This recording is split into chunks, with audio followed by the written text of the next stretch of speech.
بچه‌ها سلام، ما برگشتیم با یک ولاگ دیگه. چطورین؟ آقا این یک ولاگ بسیار بسیار هیجان انگیزه. پارسال خیلی استقبال کردیم که ما چی شد؟ وای وای وای یعنی این چرا؟ مرسی مامان. نداره خیلی نریخته.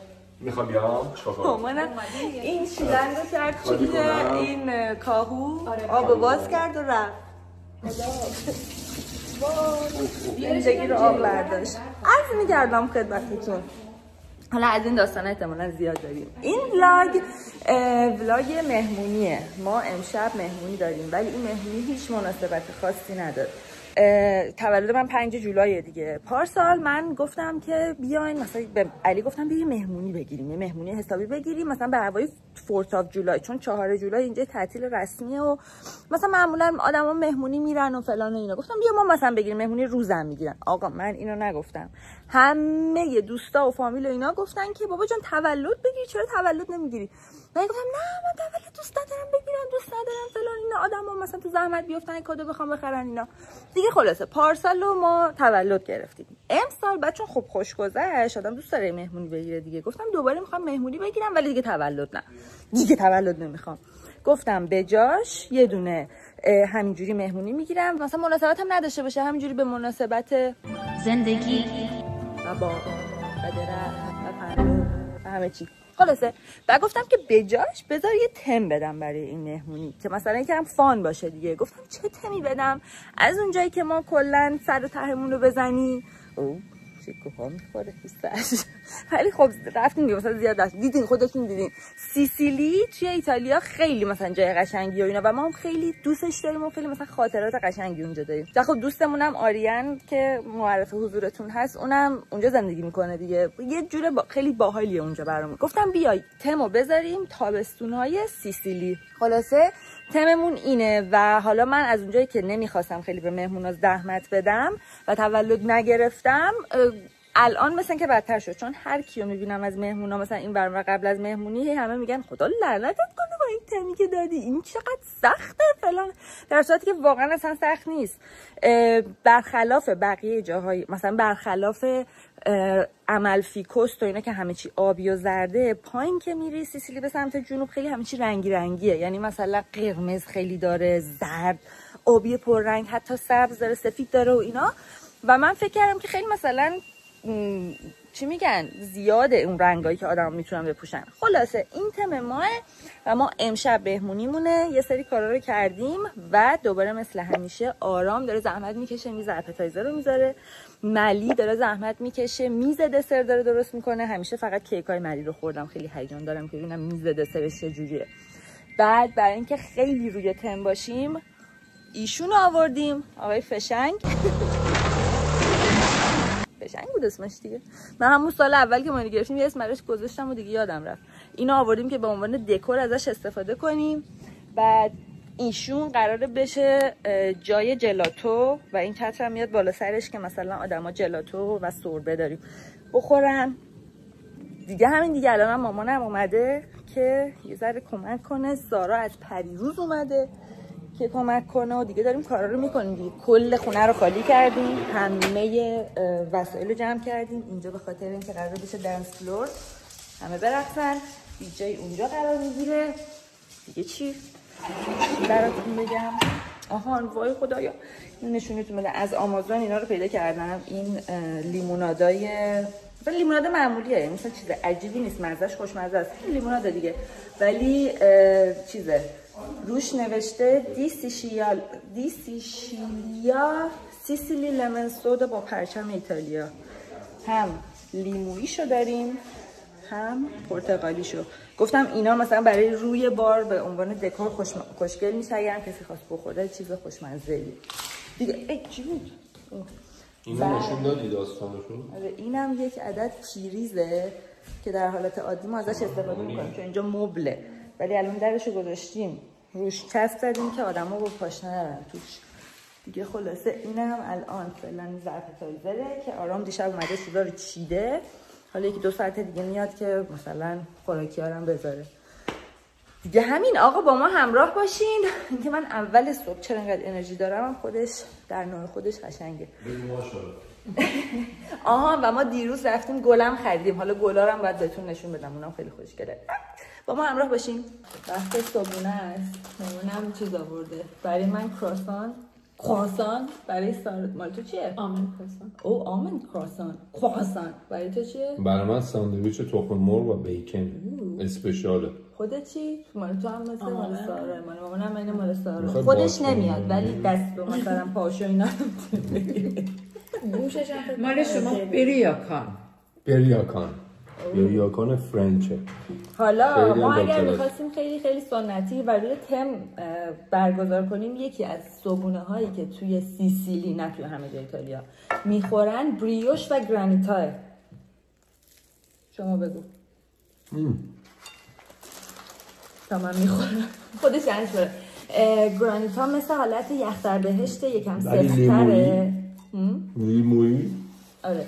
بعد اینو با قاشق میخورن با یه دونم بریوش، یا مثلا بریوش رو میزنن اون تو میخورن. بعد من اونجا یه دفعه که داشتیم مثلا میرفتیم یه دونه کافی شاپ، چی میگن، همین بیکری، یه دونه بریوش گرفتم. خب پنیر خامه‌ای خیلی خوشمزه میشه. پنیر خامه‌ای گرفتم، ببین اینا داشتن سکته میکردن. آریان بود، آندرا بود، یادت ترسا بود، اینا داشت واقعا اصلا اینجوری بودن. بعد اونام خیلی رو غذاشون حساسن، مثل اینکه آبگوشت رو با پنیر پیتزا بخوریم مثلا. خیلی خوشمزه و به زور بهشون دادم و خوششون اومد. پیتزا قرمه سبزی واقعا. خب من برای این مهمونی تنها کاری که در واقع کردم، یعنی تنها کار مهمی که کردم اینه که لازانیا رو دارم درست میکنم. اول برنامه ما این بود که از این آدمایی بیان که پیتزا درست میکنن همونجا.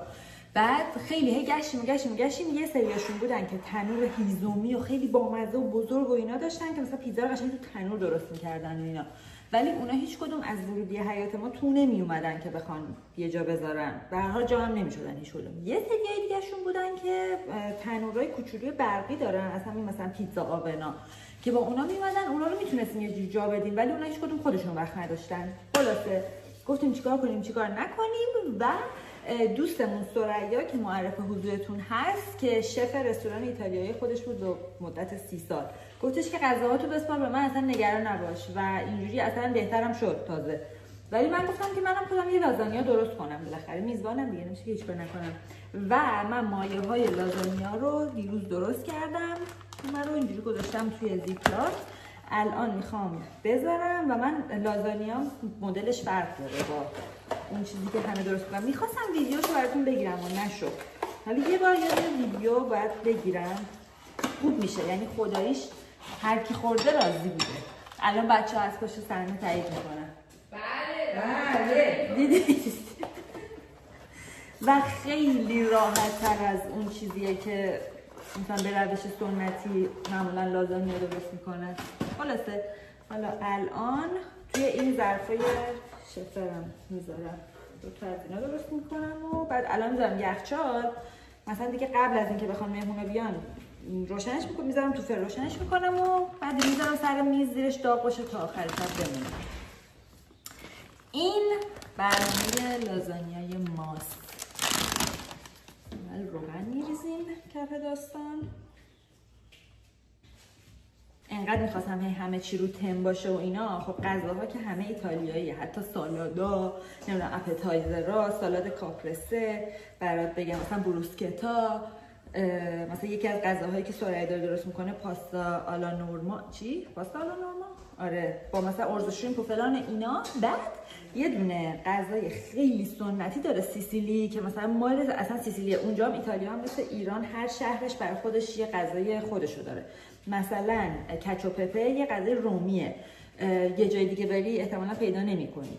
یا نمیدونم بگو فلورانس مثلا به استیکاش خیلی معروفه. سیسیلی یه دونه غذا داره به اسم آرانچینی که کوفته های برنجیه که توش چیز دیگه هم داره. من گیر داده بودم که حالا که ما تم چیز سیسیلی داریم من میخوام آرانچینی درست کنم، که سریا طی همون میتینگی که داشتیم که گفتیم مثلا غذا رو چیکار کنیم و اینا، گفتش که شما بهتره بشین سر جا. خاطر اینکه امکان نداره تو برای اولین بار بتونی آرانچینی رو یه جوری درست کنی که وا نره و اینا، کار سختیه، ولش کن. من گفتم اوکی دیگه یه خلاصه اونو نداریم. آها یه 2 تا سورپرایز داریم امشب. خب برای یعنی یکیش سورپرایز برای شماست که الان میگم دیگه سورپرایز نیست. یکی دیگهش برای مهموناست. برای مهمونا سورپرایز اینه که یه آقایی میاد آکاردئون میزنه و ایتالیایی میخونه. خیلی کیوت. گفتم مثلا اون اولش که مهمونا میان همه که نمی‌فهمن همون اول برن برقصن، دارن تو حیاط درینک میخورن، آدم بارن و اینا، مثلا دارن عکس میگیرن، این آقا هم آکاردئون بزنه و بخونه و اینا، مثلا یه وایب خیلی ایتالیایی و باحال میشه. سورپرایز دوم اینه که بگو من چیکار کردم. مامانم هم نمیدونه اینو. تو هم میدونی؟ نه تو گفتم. نمیدونی. آقا من یه دونه استوری گذاشتم که آره من دارم مهمونی میگیرم و یه سری مثلا توضیح دادم تو اینستاگرام، آره اینجوری اونجوری فلان اینا. بعد یه وای دیدم من همونجوری که دایرکتور رو میخوندم که ریپلای کردن به استوری‌ها، یه بچه بیوتی جواب داده بود که وای چه باحال، مثلا وای کاش منم بودم یه همچین چیزی، یا کاش منم دعوت می‌کردی. من یه ساعت مثلا معلوم بود مثلا احتمالاً به شوخی گفته کاش منم دعوت می‌کردی اینا، من خونم مثلا با شما یه ساعت فاصله داره. بعد من یهویی اینجوری نگاه کردم اینا، چون دیدم عکس پروفایلش عکس آدمه، آیدیش هم اسم آدمه، یعنی مثلا از این عجب وجبا نبود. بعد چی شد؟ بعد خوبیش این بود که مثلا اسم و فامیلش هم بود آیدیش. رفتم اسم و فامیلش رو سرچ کردم دیگه، من یه بک‌گراند چک کامل این بچه رو کردم دیگه، که این خونش کجاست، کجا کار میکنه، کجا درس خونده، کجا زندگی میکنه، چی کار است، ولی اینا همه رو در آوردم. بعد هیچ دوباره این افکار کثیف از بالای سرم اینا رو همه رو زدم این برام رو، اصلا دیگه بهش فکر نکردم. بعدش با علی نشسته، چون گفتم مثلا من یه همچین چیزی رو به علی بگم، علی میگه که خب دیگه زنم دیوونه شد چیکار کنیم، مثلا کجا اینو بستری کنیم. بعد نشسته بودیم فردا صبحش داشتیم چیز می‌کردیم، مثلا قهوه‌مون می‌خوردیم و اینا. گفتم آره همین چیزا که الان برای شما تعریف کردم برای علی تعریف کردم یه ذره، ولی با آب و تاب کم. گفتم آره چه بامزه، مثلا بچه بیوتی اینطوری. اصلا قبل از اینکه من یه چیزی بگم علی گفت خود دعوتش کن. گفتم واقعا؟ گفت آره دعوتش کن خیلی هم باحال میشه فلان. هیچی دیگه دختر، من به بچه بیوتی مسیج دادم گفتم که آره حتما دعوتت میکنم و اینا، و دیگه بچه بیوتی هم ذوق کرد و حالا میاد دیگه. خیلی جالب بود بهش که مسیج دادم گفتم آره اینا. گفتش که بعد از اینکه مثلا یه سری جیغ و ویغ کرد توی دایرکت، گفتش که بذار من یه سری توضیحات از خودم بدم که مثلا خود منو بشناسی، چون من تو رو میشناسم ولی تو که منو نمیشناسی. من مثلا اسمم اینه، فامیلیم اینه، کارم اینه، خونم اینه، درسم اینه، اونجا بودیم حالا اومدیم اینجا. گفتم ببین تا باور نشه ولی همینه که گفتی رو من میدونستم. اگه نمیدونستم که نمی‌اومدم یه کار مثلا بهتون رسید. و یه کار دیگه هم که کردم این بود که رفتم تو دایرکتاش، اصلا قبل از اینکه برم مثلا اسمش رو سرچ کنم و اینا گوگل کنم، رفتم دایرکتش رو تا آخر نگاه کردم، دیدم او 100 ساله که مثلا از اون بچه بیوتی قدیمیه و به تمام استوریا ریپلای کرده بود، همیشه چقدر مهربون بود، همیشه چقدر مثلا انرژی مثبت داده بود. مثل همون خانومی که یه دفعه سورپرایزش من کردم، رفتم اینجا اسپا وقت داشت، رفتم یهویی و اینا، بعد با هم نهار رفتیم بیرون.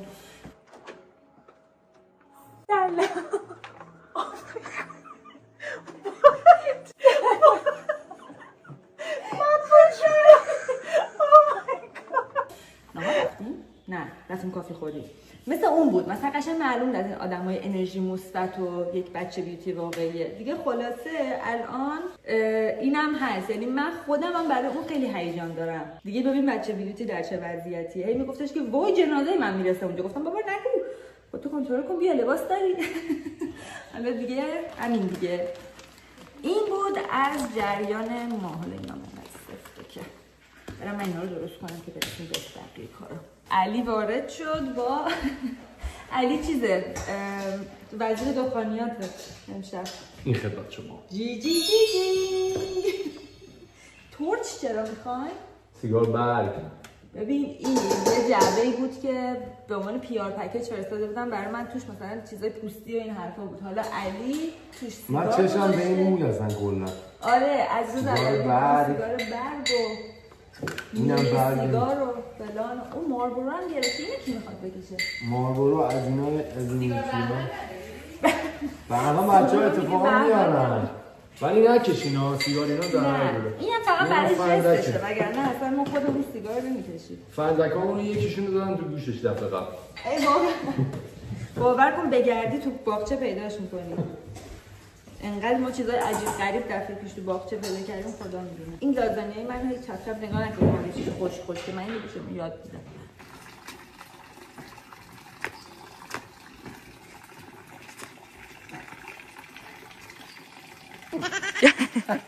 با لبخند بکن.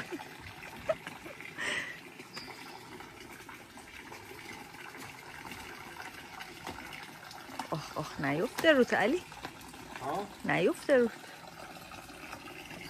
وای گلا رو له کردی. نرو جلو. کردی نرو. خب همینه دیگه، بیشتر اگه برم بولت له.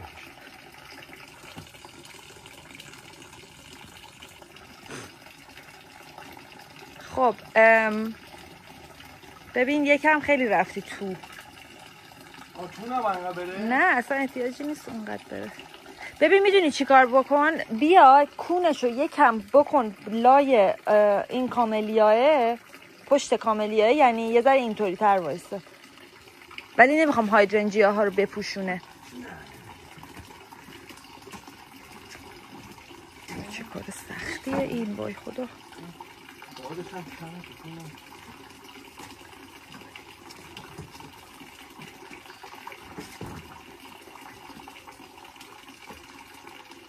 ندی بالا ها، میگم برو پشتش. نه پشت کاملیا.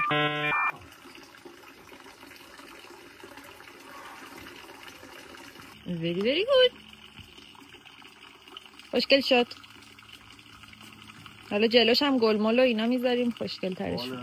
دوباره به لحظات ملکوتی گند زدن توی آرایش برای روزای مهم نزدیک شدیم.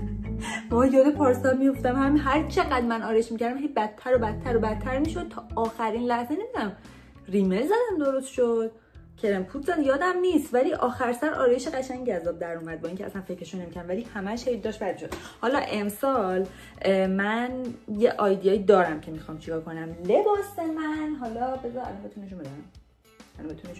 چون من 2 تا لباس میخوام بپوشم. میخوام یه دونه سفید بپوشم که با کیکم عکس بگیرم برای تولد، یکی هم که لباس رنگیه. اگر رژ قرمز بزنم و مثلا خط چشم بکشم به جای اینکه خیلی سایه داشته باشم میاد به جفتش. بعد میخوام موامم چیزی که تو ذهنمه یه با اتو فر کنم، ولی با اتوی کوچیک، یعنی فرش مثلا یه خورده ریزتر باشه و چیزتر، ولی بعد مثلا ژلینا بزنم که یکم حالت سفت و مثلا خیس‌تر پیدا کنه. خب این چیزیه که تو ذهنمه. می‌کنم از چشمم شروع کنم، منطقی تره به این دلیل که میخوام به بدنم از این یارا بزنم. نمیدونم چه رنگی خواهم شد. میخوام صورتم مثلا خیلی تیره و روشن باشه. یه ذره کانسیلر میزنم روی چشمم. میدونی چیه؟ بذار من برم نور بیارم که حداقل شما ببینید. آخیش بهتر نشد؟ قشنگ با نور خودم هم نمیدونم دارم چیکار میکنم.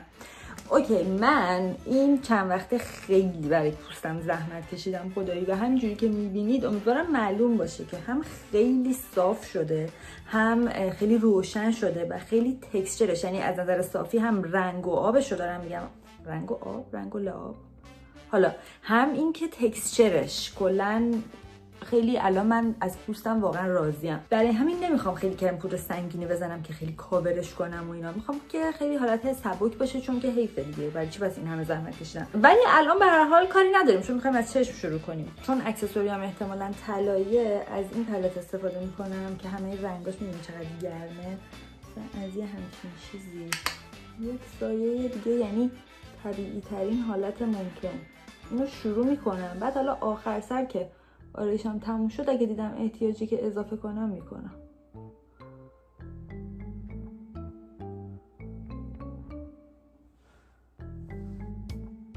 این پلت های ناتاشا دنونای من 1000 دفعه هر کدوم از دستم افتاده.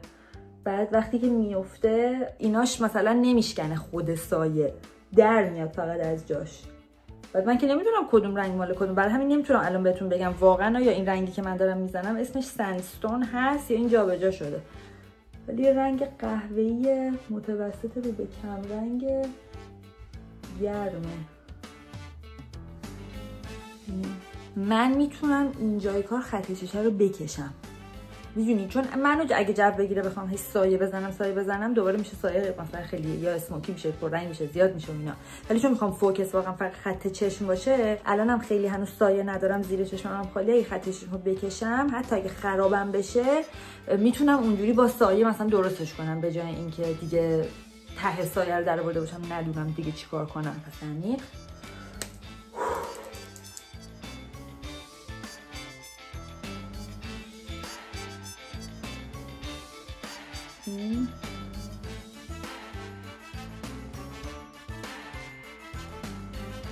این میشه بیس کار. حالا باید دیگه هی اون یکی چشمم بکشم و اینا رو با هم یکی کنم.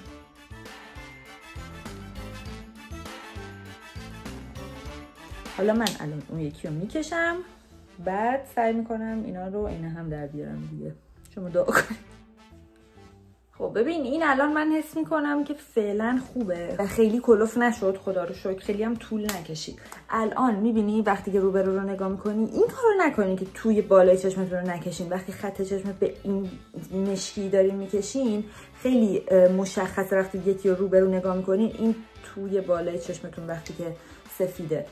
اینو با یه دونه مداد مشکی که میدونین نمیریزه، این مداد من فکر کنم دیگه تولید نمیشه، از برند اوما بود. این حسابی فشار بدیم لای موجه ها. فرقو ببین شما. ببین الان برای جذاب تر شدن ماجرا من میتونم اکلیل طلایی روی پلکم بزنم، ولی نه حالت پک و حالت اونجوری که خیلی زیاد باشه، اینجوری واقعا دوبی، یعنی اینجوری مثلا یکی اینجا یکی اونجا. خیلی بد. برای این کار شما نباید با انگشت بزنین و نباید با یه براش خیلی پک بزنین، باید با یه براش فلافی بزنین. یه دونه بلندینگ براش، این دقیقاً این مثل همونیه که برای سایه زدن استفاده کردم ولی این تمیزه. و این سایه پاتریکتا ببین من اینو اینجوریشو بهتون نشون میدم، میبینی؟ خب ولی اینو وقتی که کم بزنی مخصوصا تو نور شب و اینا خیلی خوشگله، ولی این کار باعث میشه که خیلی بریزه. برای همین سرمو میگیرم پایین و خیلی خوبه که کرم پودر نزده.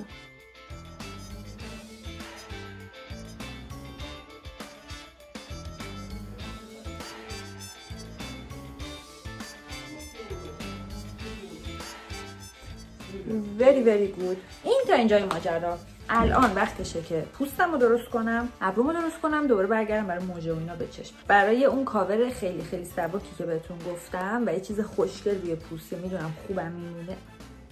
میخوای نارس بزنم؟ اینم آخه خوبه. اون یه خورده کرم پودری تره، یه خورده مثلا مجلسی تره، این یه خورده نچرال تره. این دنسا مایرکس نمیتونم بزنم، اینو میذارم ولش کن. حالا دیگه مهمونیه دیگه. حالا رو پوست خوبم بالاخره کرم پود یه ذره کاورش بیشترم باشه، به هر حال باز معلومه که پوست خودت هم خوبه. اینم دقیقاً هموناست، خوب میمونه، خیلی مات نیست و خیلی خوشگله روی پوست، اصلا سنگین و اینا نمیشه. فقط حیف که این پکیج آشغال ترین پکیجینگ جهانو داره. کاپی مثلا یه ذره اوریب بذاریش، همینجوری ازش میریزه بیرون. ببین الان این رنگ یه هوا از خودم تیره تر شد. همین رنگ شماره M3 استرومبولی رو با M3.5 یه ذره قاطی کردم.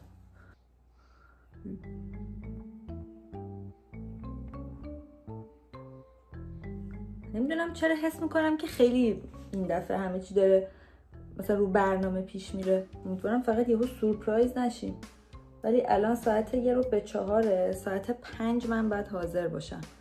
این میکاپ فکر میکنم یه چیزی حدود مثلا 20 دقیقه دیگه تمومه. بعد موامو درست میکنم. موامم آسونه واقعا دیگه. هیچی دیگه. لباس او تو میخواد.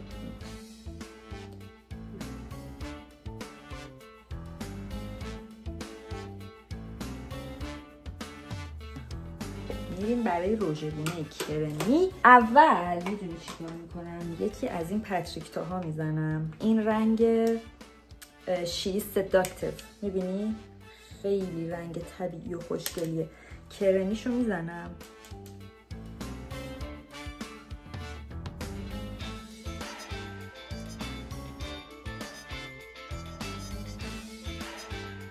البته این آخر سر که خود کم رنگ‌تر هم میشه به خاطر اینکه روش پودر و اینا میزنم، ولی میتونم آخر مثلا ذره روژگونه پودری اضافه کنم اگه خواستم.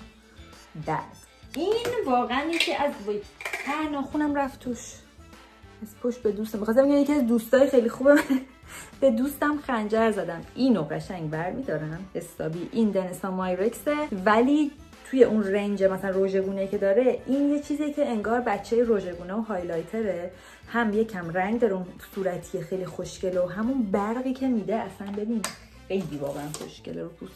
حالا من الان میزنم شما میبینید، ببین شما مثلا برای آرایش‌های کمتر به خالی هم میتونیم بزنیم به عنوان روژگونه، ولی چون آرایش الان زیاده زیرش هم کرم پودر زیاده باید یک روژگونه دیگه هم بزنم که این خودشو نشون بده. میبینی؟ این پوست الان شده باقلوا. ببین من 2 تا پودر استفاده میکنم برای فیکس کردن صورتم. یکی این پودر هدا بیوتیه که همون پودر ایزی دی که عادیشه، اینو برای زیر چشمم و این دور و بر و اینا که میدونم احتمالاً یعنی اینو که بزنم که دیگه چرب نمیشه، ولی در کل پوستم اونجاها چرب تره میزنم، ولی خیلی دیگه اینو بقیه صورت نمیبرم چون این پودر خیلی پودر ماتیه و من نمیخوام مثلا کلا آرایشم مات بشه. یعنی برقو خیلی خوشگل میگیره. خب این از فیکس شدن زیر چشم. برای بقیه صورت از این پودر تاچا استفاده میکنم که اسمش هست یا اولفاز. اینو من لانچ کردم با تاچا، یعنی موقعی که میخواستن لانچش کنم من ویدیو تبلیغاتی کل اینترنتشون رو گرفتم.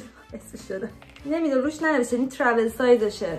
The Silk Powder. این یه پودریه که نه تنها آرایش شما رو فیکس میکنه، بلکه اگر پوستتون خشکه هم میتونی ازش به خیلی راحت استفاده کنین. اصلا کیکی و خشک و اینا نمیکنه صورتو و مات هم نیست، یعنی یه برق طبیعی. میبینی اون برق طبیعی رو نگه میداره روی پوستتون. خیسی کرم پودر رو میگیره ولی برقش رو نه. اینو میزنم دیگه به بقیه جای صورتم. نظرتون چیه که مداد ابروم وسط کار تموم شد؟ ببین دیگه نمیاد بالا. خب ببین عزیزم، این منو دستمو گذاشت توی چیز، ولی چون این یه دونه است که این رنگیه که هم به من میاد هنوز هم روشنه. بقیه که دارم رنگ خود ابرومه، خود تیر است، ولی چون این تموم شد من الان واقعا چاره‌ای ندارم. حداقلش اینه که جلوی ابرومو رسوند. این رنگ توپ از برند The Brow Trio. اینم باز روشنه. میتونم اینجوری حالت هرشور بزنم.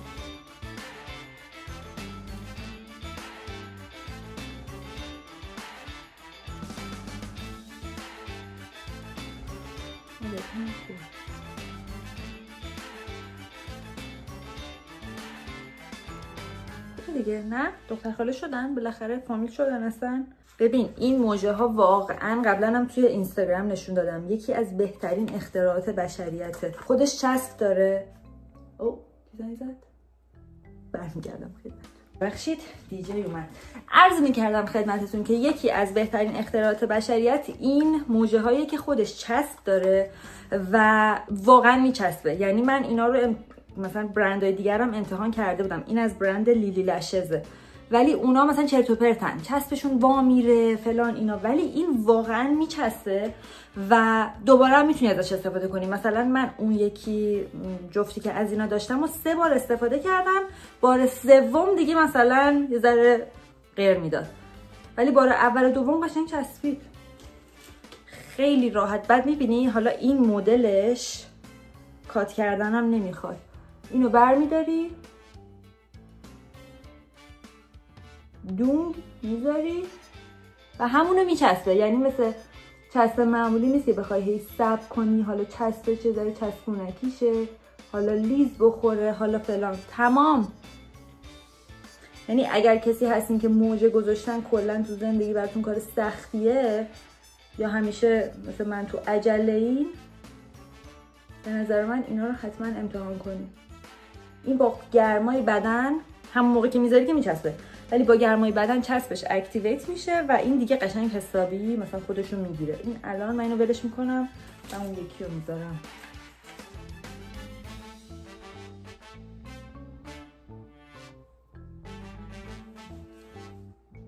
ببین الان این خط چشم من مشکی و خوبه. خب حالا غیر از اون یه ذره اکریلی که اومده روش اوکیه، ولی فقط برای اینکه یه ذره احتمالاً بتونم مشکی ترش بکنم از این چیزای دنسا مایرکس میزنم. اینا رو هم میتونی به عنوان حالا رنگای روشن ترش، چرا مشکیش هم میشه به عنوان سایه استفاده کنی، مثلا بلند کنی. هم اینکه رنگای دیگه‌ش رو میتونی حتی به عنوان رژ، کانتور، رژ گونه مثلا اینا، یعنی همه کار است اینا. حالا این طبق تجربه من خیلی مشکیه، ولی نمیدونم آیا از این خط چشم مشکی تر هست یا نه. حالا یه ذره میزنم ببینم چی داره میاد. نمیتونم ببینم مشکی تره به نظرتون؟ اینجا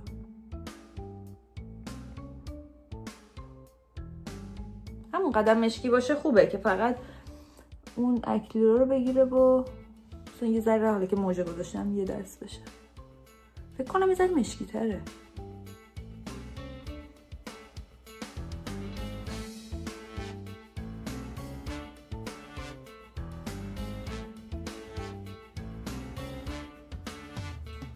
وای ببین الان علی اومد رفته بود سوپر چیزی بگیره، بعد گفتم ملی هم اومده، گفتش که آره. بعد رفتم ببینمش، دیدم داره میز دسر رو میچینه. ببین کیک هایی که درست کرده رو که دیدم اینجوری اینایی بوده باد بزن با این نمیدونی چقدر خوشگله. اصلا باورم میشه این بشر چند ساله داره برای ما کیک درست میکنه، برای مثلا مناسبت های مختلف و اینا. هر دفعه یعنی من مثلا اینجوری هم که اوکی دیگه این دفعه این دیگه تهشه دیگه، مثلا چی میتونه از این خوشگل‌تر و بهتر بشه. با سال بعد میزنه رو دست خودش، با خودش انگار که مثلا مسابقه داره.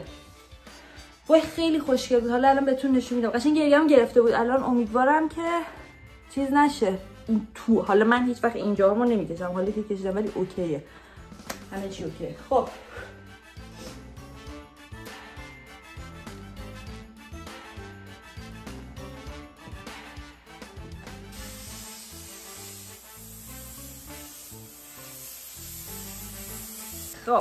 لباسام هم اتو کردم.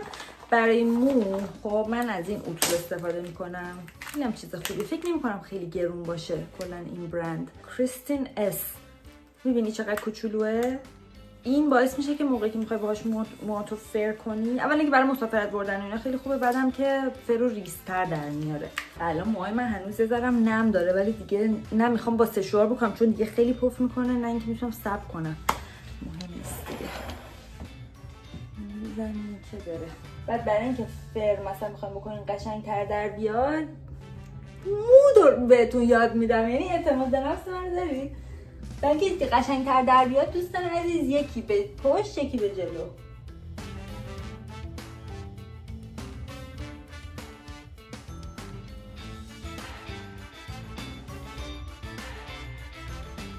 فیکسه باید یه ذره آروم‌تر بیارمش کنیم که بسیم بشم میزنم.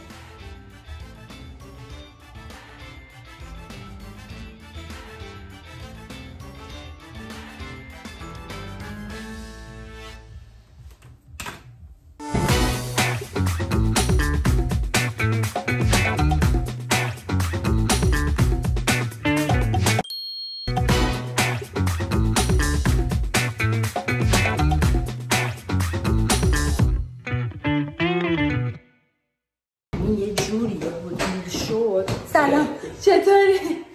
خوبی؟ آره الان تموم شد. یه جوری بودیم شد که نه من دیگه موامو تونستم بگیرم بقیه‌شو، نه لباسم و نه آرایشم و فلان، ولی یه روژ قرمز زدم و این لباسی که میخوام باهاش عکس کیک بگیرم. این همه دویدیم، این همه گفتیم اوه چه خوب این دفعه مثلا همه چی سر وقت و فلان، اینا باز 1 ساعت دیر شد. الان عکاس بیچاره الان 1 ساعته که اومده. ببین اگه کیک آماده است من وای خدا بیرونو ببین. وای آروم بیا فرار نکن. سلام مهمونای اصلی اومدن، همه معرفی میکنن. لیدا جون، سالای جون،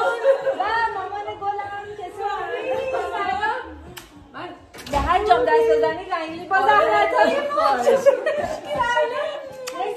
این لباس اصلی نیست البته. من میخوام برم با کیکم عکس بگیرم سریع که بعد چیز کنم. وای نگاه کن چقدر همه چی خوشگله. نه گریه نه.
میاد دیگه خدایی همه چی شوتم میاد ولی صبر کن این یه من چی میگن یه اجرایی بعد براتون میکنم.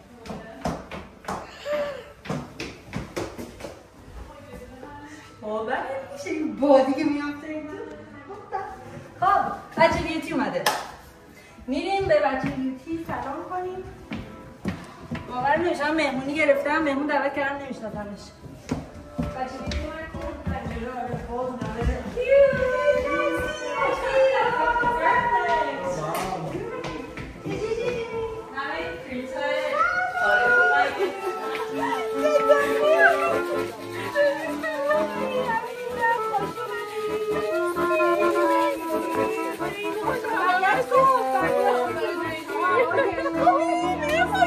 چه لباس داره دست ببین یعنی رفتم بالا خیلی خوشگلی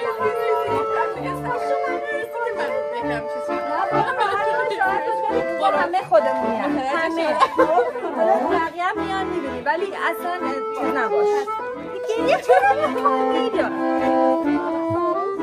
منم این هر وقت میزنم منم دیگه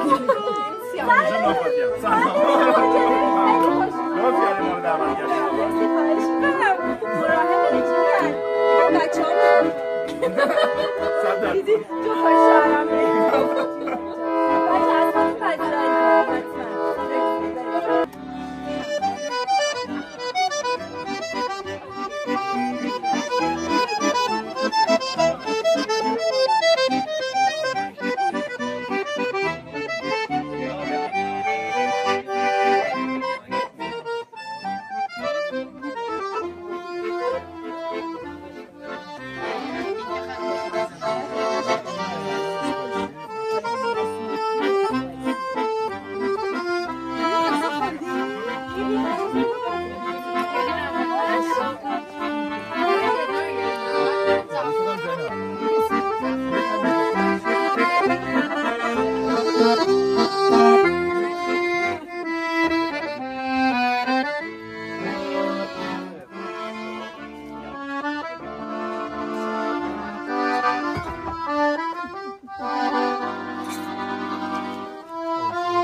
برو راحت باش طبیعی رفتار کنم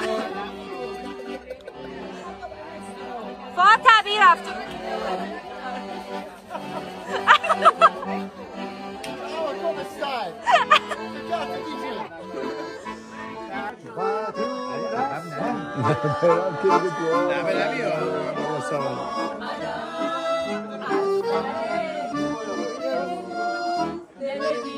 شما دوتا از یه توپ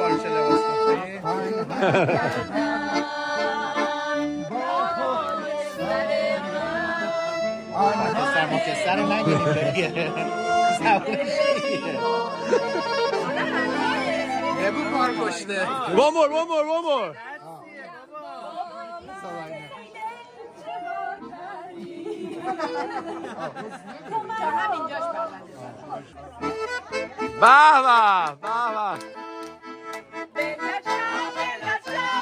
همین رو فقط بلدی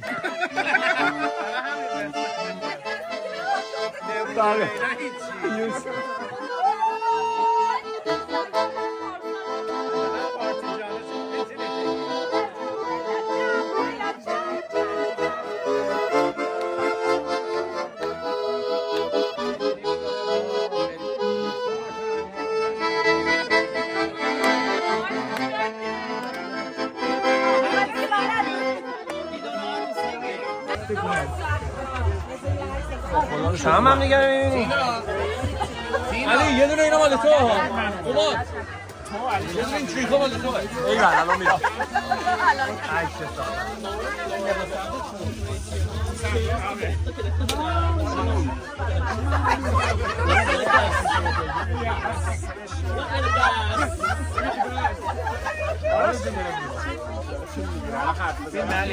I love it, PMC. Okay.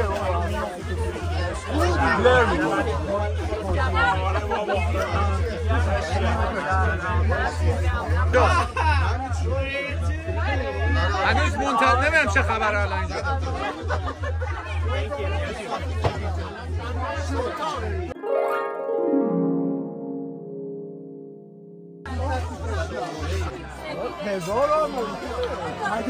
فهمیدی چی شد؟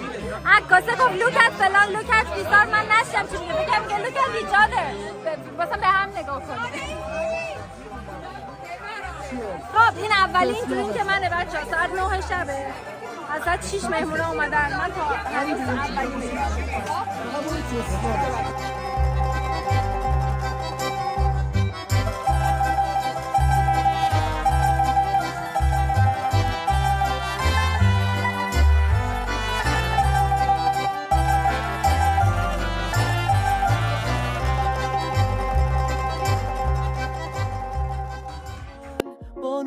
مطاب صدف و علی دادن فازناب تمسیسیلی همه تو فاز دلمون میخوند با عشق و ساز مهمونی وای چه شبی بود همه میرقصیدن حالا نگو خوب بود خنده و شادی از زمین تا ما با صدف و علی دنیا شده را Erişti bello hatar Çok badilere aşağı Topu ben duram net Khostam meratan Şaşım toli depemde Mona koyim irastik Sonu mikadin demoche Ve bu şede yetemem Ye şab bahar Ba nur mehtap Sadaf و علی دادن فاز ناب تمسیسیلی همه تو فاز دلمون میخون با عشق و ساز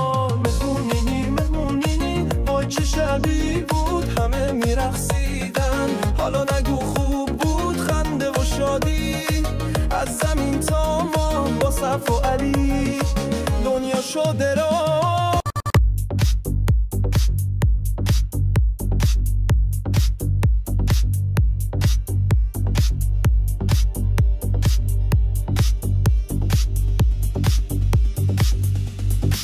یه شب با حال بانون مهتاب صدف و علی دادن فازنا تمسیسیلی همه تو فاز دلمون میخون با عشق و ساز مهمونی وای چه شبی بود همه میرقصیدن حالا نگو خوب بود خنده و شادی از زمین تا ما با صدف و علی دنیا شده را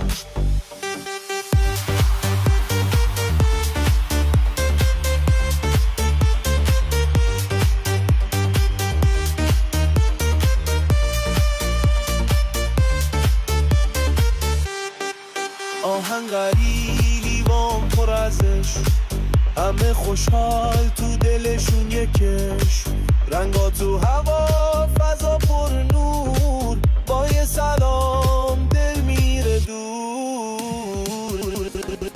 یه شب با حال با نور مهتاب، صدف و علی دادن فاز ناب، تمثیلی همه تو فاز